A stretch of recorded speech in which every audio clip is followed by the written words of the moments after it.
he didn't dig poetry.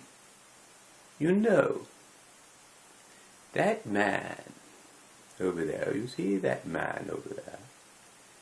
The one that's got the shape that kind of goes like this, you know? Kind of like a cat. It's a cat. A man, here's his arm, you see his arm that's moving back and forth, and then his body up here, he's got the kind of, you know, he's got the cat face, the cat that's got the big jowly kind of thingy, furry things, you know. Got an ear here and an ear here. They're a little bit uneven, but it's clearly a cat. Oh, he is clearly a cat. And oh, that cat over there. Oh, we're early 1960s, when somebody was really hip, was called a cat. And if you were, you know, if you were this, square, as opposed to hip, or cool, or nifty, or keen. No, that was later. That was more like the late 60s, nifty, keen, peachy.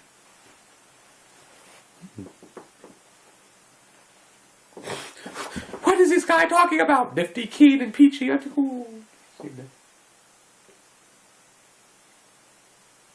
Oh yes, we were talking about that man over there, the cat man over there. He claims to be smart. Doesn't think of nothing at all. You know, that man, that cat is so unhip. He thinks that when you're talking about Dylan, you're talking about Dylan Thomas, whoever he was. You know, man ain't got no culture. But that's all right, Ma. Everybody must get.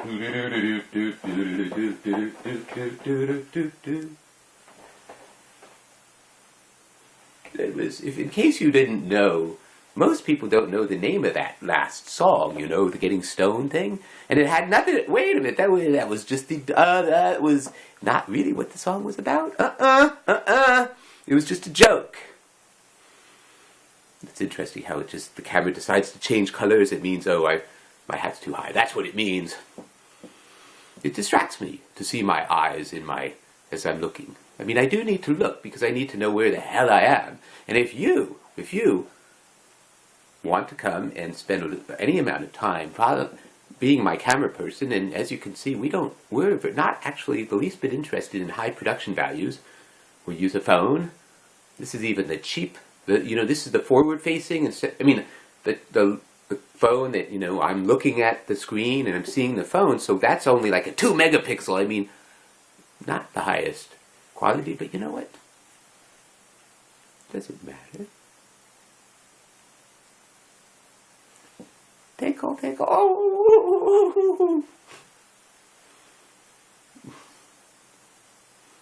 Does it matter? Does it matter? I ask you. Does it matter? I ask you to ask me with your eyes. And he said, yes, say yes, yes, my mountain flower. Yes. And first I put my arms around him, and I pulled him down on me so he could feel my breasts all perfume. And yes, I said, I will. Yeah.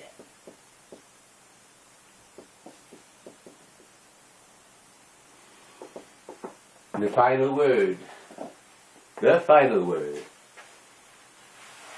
of perhaps the most amazing work of literature in the English language of the 20th century.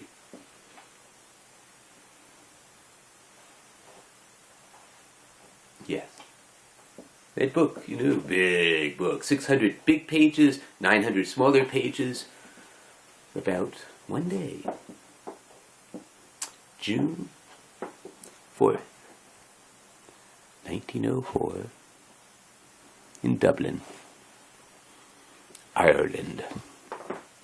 In Dublin, Ireland town, in Dublin, Ireland town. That's got it backwards. It's Ireland, Dublin town. Yes, in Ireland, in Dublin town. What's the matter with me? In Ireland, Dublin town.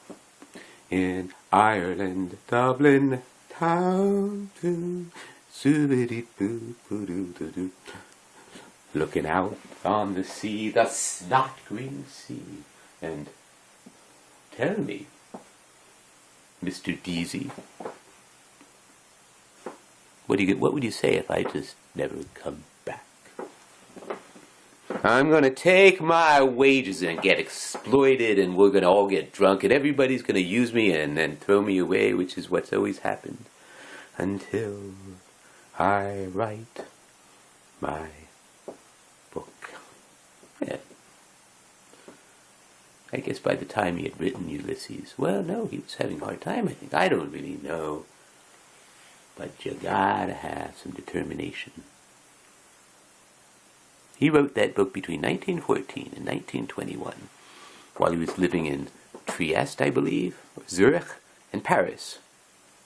Trieste, I'm not sure about. Doesn't really matter. These were, maybe not Trieste. This was during World War I, mostly. Maybe not Trieste. I don't know. Milan? No, that's no less Italian. Let's not worry about it. You know, it's funny, you see these ads for fancy jewelry. Oh, I'm going to have to stop. Okay, I got to go. Bye.